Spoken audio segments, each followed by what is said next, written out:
कि किसके लिए सरकार है, किसके लिए कॉरपोरेशन है। जो लोग दुकान चलाते थे, अगर उन्हीं लोगों का नहीं है तो किन लोगों के लिए है। घोटाला कर कर जो लोग अपना कुर्सी बचाना चाहते हैं, उन लोगों के पास जवाब नहीं होता है। चाहे वो आरजी कर का मामला हो, चाहे वो जो जाली जो दवाई है उनका मामला हो, चाहे वह सरकारी नौकरी का बात हो, चाहे वह यहाँ का दुकानदार का बात हो।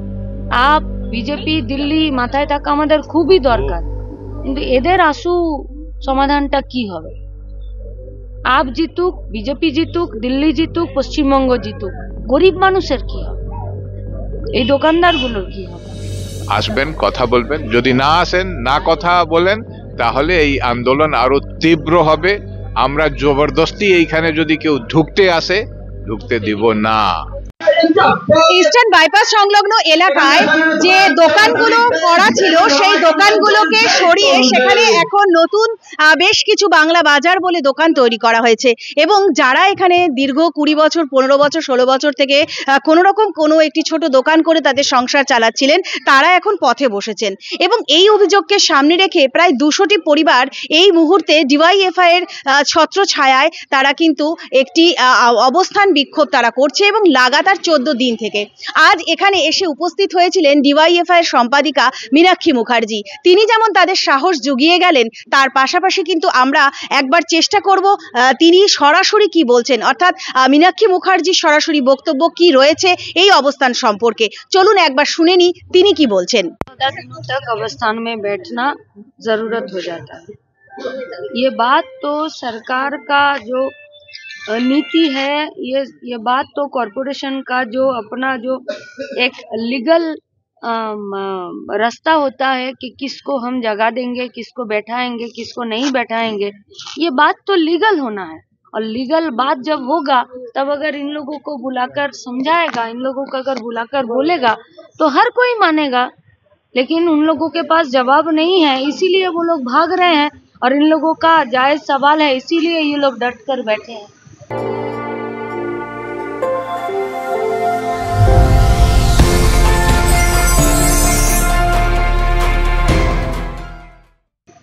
लेकिन कॉर्पोरेशन में जो है यहाँ पे कोई विज्ञप्ति वगैरह कुछ यहाँ पे दिए है यहाँ पे जिस प्रकार से दुकानें बन रही है, तो यहाँ के जो लोकल लोग हैं उनके लिए तो बन रही है, तो वही बात किसके लिए बन रही है यही बात तो हम लोग बोलना चाहते हैं कि किसके लिए सरकार है, किसके लिए कॉरपोरेशन है। जो लोग दुकान चलाते थे, अगर उन्हीं लोगों का नहीं है तो किन लोगों के लिए है। এই অনুষ্ঠানের পরে আবার কি কোনো কিছু ভাবনা রয়েছে ডিওয়াইএফআই এর পক্ষ থেকে যে এদের জন্য আরো কিছু করার বা এদের আন্দোলনকে আরো বেশি দূর এগিয়ে নিয়ে মানে যাওয়ার? কর্পোরেশন অন্যায়ের পর অন্যায় করবে আর মানুষ পেটে গামছা বেঁধে দিনের পর দিন রাস্তায় বসে থাকবে, এটাকেই সরকার বলে, এটাকেই কর্পোরেশন বলে। মানুষ এই জন্য এদেরকে ভোট দিয়েছে, যারা অন্যায়ের পর অন্যায় করবে। আর সাধারণ মানুষ কত অভিনব ইনোভেটিভ কায়দাতে আর কত জান কবুল করে পেটে গামছা বেঁধে তারা কত লড়াই করতে পারে, সেটার কম্পিটিশন চলছে নাকি এই পশ্চিমবঙ্গে।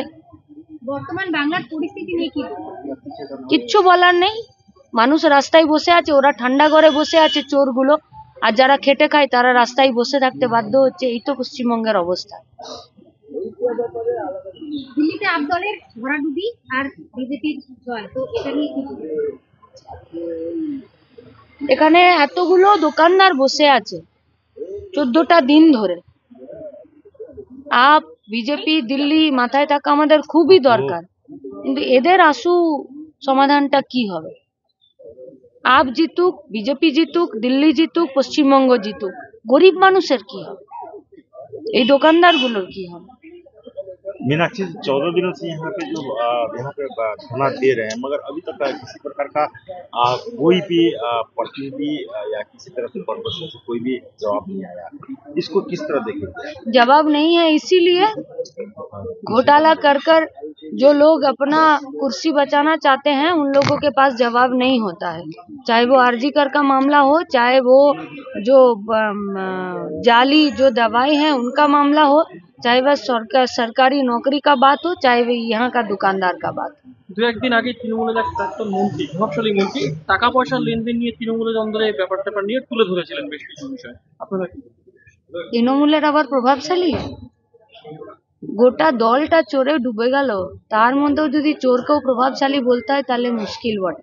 আমি জানি না আপনি কার কথা বলছেন, किंतु अंधेर नगरी और बहरा जो सरकार होता है, वहाँ का जो राज्य शासन होता है वह चौपट राजा होता है, और राजा जब चौपट होता है तो उनके पास कोई दरबार काम नहीं करता। বর্তমানে লক্ষ্মীর ভান্ডার ম্যাজিক সত্যি কি তৃণমূলের এটার জন্য কি একটা বাড়তি অক্সিজেন? ভান্ডারের এখানেও আমার মনে হয় অনেকেই প্রাপক আছে, ম্যাজিকের উল্টো বসে আছে। Every drop of water counts. SBM Gold's water tank is the most sustainable and durable water storage solution available. Our hashtag Asli Commitment. পাশাপাশি আমরা বাম নেতা দিলীপ সিং এর সঙ্গেও কথা বলার চেষ্টা করেছি এবং তিনি জানালেন যে এই আন্দোলন কিন্তু আগামীতে আরো বৃহত্তর হবে যদি না শিলিগুড়ি পুর নিগম এ ব্যাপারে সদর্থক ভূমিকা গ্রহণ করে বা এদের পুনর্বাসনের দাবি প্রসঙ্গে কোনো না কোনো পদক্ষেপ গ্রহণ করে। লাগাতার 14 দিন থেকে তারা অবস্থানে রয়েছে, তো কি মনে হচ্ছে এই 14 দিনের অবস্থান কি শেষ হবে তাদের যে দাবি সেই দাবিটাকে মান্যতা দিয়ে, নাকি এটা আরো কিছু লাগাতার আন্দোলনের একটা রূপরেখা তৈরি হচ্ছে? আমরা যারা কমিউনিস্ট পার্টি করি সবসময় আশাবাদী, সুবুদ্ধি জন্ম নেবে শিলিগুড়ি মিউনিসিপ্যাল কর্পোরেশনের মাননীয় মেয়র সাহেবে, তিনি আমাদের সঙ্গে কথা বলবেন, এই যারা বসে আছে অবস্থানে তাদের সঙ্গে কথা বলবে, একটা সুরাহা হবে এই আশা নিয়ে এখনো আছি। কিন্তু যতদিন পর্যন্ত এর সমস্যা সমাধান হচ্ছে না, এরা দোকান পাচ্ছে না, ততদিন এই অবস্থান কর্মসূচি চালিয়ে যাব আমরা। বিষয়টা আপনারা জেনেছেন, এরা হলো সেই মানুষগুলো যাদের উচ্ছেদ করে দেওয়া হয়েছিল এই মেন রাস্তা ধার, এরাই আদিবাসী, এদেরই চাষের জায়গা ছিল, ভিটে বাড়ি ছিল, এদের পুকুর ছিল, সেখানে মাছ ছিল। আজকে উন্নয়ন হয়েছে, জমি জমা একুইজিশন হয়েছে, সরকার নিয়েছে, আজকে তারা একটা গুমটির জন্য, রুজি রুটির জন্য এখানে অবস্থান করছে। এই যে গুমটিগুলো বানানো হচ্ছে, কে বা কারা বানাচ্ছে এখনো পুরো পিকচার ক্লিয়ার না, কিন্তু শিলিগুড়ি মিউনিসিপ্যাল কর্পোরেশন জানে, এখানকার ব্যবসায়ী সমিতির নাম শুনছি, তারা বিক্রি করছে। কোথাকার মানুষ এরা, কারা নিবে এটাও পরিষ্কার না। বলছে উচ্ছেদ হয়েছে, এনেছে যারা উচ্ছেদ হয়েছে পাক, কিন্তু প্রথম প্রায়োরিটি এরা যাদের জায়গাতে এই ঘরগুলো হচ্ছে, একসময় তাদেরই জায়গা ছিল, তাদেরকে দেওয়া হোক, তারা পাক, সঙ্গে আরো যাদের দেওয়া। আগামীতে বোর্ড মিটিং এ এই বিষয়টা কি উত্থাপন করা হবে? হ্যাঁ, একদম আলোচনা হবে। আমরা কালকেও মেয়র সাহেবকে একটা মেমোরেন্ডাম দিয়ে এসেছি, আমরা চাচ্ছি তার সঙ্গে কথা বলে, তিনিও তাদেরই, তিনি শহরের মেয়র, তারই শহরের সাধারণ যারা নিবাসী, তারা সিটিজেন, লফুল সিটিজেন, তারা এখানে ডেমোক্রেটিক ওয়েতে একটা অবস্থান করছে, তিনি নিশ্চিত আসবেন, কথা বলবেন। যদি না আসেন, না কথা বলেন, তাহলে এই আন্দোলন আরো তীব্র হবে। আমরা জবরদস্তি এইখানে যদি কেউ ঢুকতে আসে, ঢুকতে দিব না। কজন গোটা পরিবার এখানে রয়েছে এই যে আন্দোলনরত? 100 মতন পরিবার আছে। এই উচ্ছেদের সময় আপনারাও ছিলেন, মনে আছে আমার, যেদিন বুলডোজার উঠেছিল এখানে শিলিগুড়ি মিউনিসিপ্যাল কর্পোরেশন, আপনারা ছিলেন। তাহলে এই মানুষগুলো পাক, এটাই এই আন্দোলনের দাবি। ধন্যবাদ আপনাকে।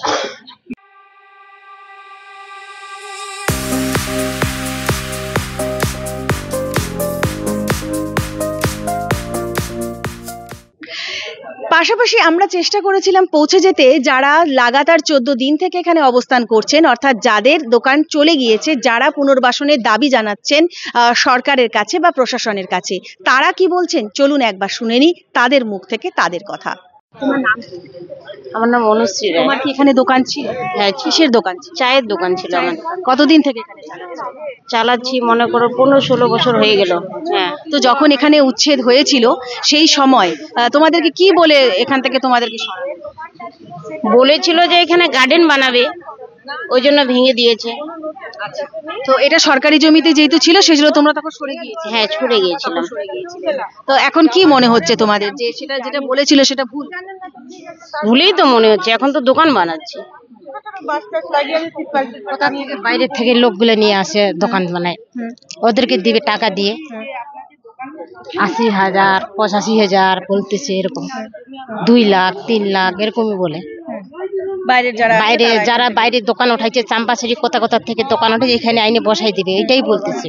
তোমারও এখানে দোকান ছিল? হ্যাঁ, আমাদেরও দোকান ছিল। আমাদের ওই যে চার দোকানে চায়ের দোকান ছিল। চায়ের দোকান এখানে আছে এরকমই 20 বছর। 20 বছর? হ্যাঁ, 20 বছর থেকে। তো 20 বছরে তোমাদের কখনো ওঠার কথা বলেনি? না, বলে নেই। তো তোমাদের কি বলেছিল কোনো পুনর্বাসনের ব্যবস্থা করে দেবে? না, ওইটা কিছু বলে, কিছু টাকা কিছু ওটা কিছু বলেনি। ওইটা বলে কি যেটা ফুলের গার্ডেন বানাবে, এইটা এখানে কোনো একটা খেলাধুলার জন্য জিনিস বানাবে, এইটাই জন্য রাস্তাটা ভালো করে বানাবে। তো ঠিকই আছে, আমরা তো সালিশে ছাড়িয়ে দিছি না। এখন আবার ওরা বলতেছে, এখন আবার দেখতেছি দোকান লাগাচ্ছে পুরা, কোথা থেকে নিয়ে আসবে। তা আমরা তো এখানে তো ছাড়িয়ে দিছি না, তা আমাদেরকে তখন লাগবে একটু তো লাগবে দোকানদার আমাদেরকে।